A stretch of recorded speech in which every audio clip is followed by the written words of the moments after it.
Hey everyone!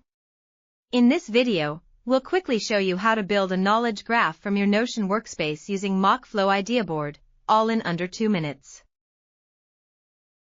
Here's the Notion page we'll be using, our Education Hub page which we have created in Notion.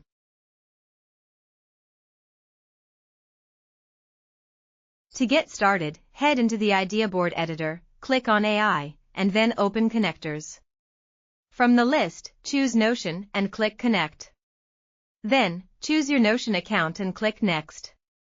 Select the pages you want to connect from your Notion workspace and click Allow Access. Once that's done, your Notion workspace will be connected and available inside MIDA. With MIDA, you can fetch the pages available in your connected Notion account. Now, all we need to do is enter a simple prompt in MIDA.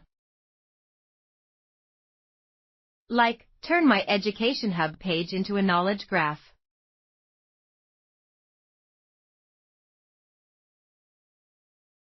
And click Generate.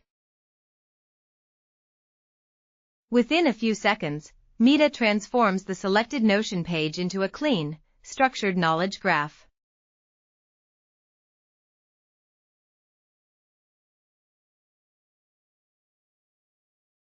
From a Notion workspace to a connected knowledge graph, done in seconds with IdeaBoard. Try it out and see how much easier it is to explore and understand your content.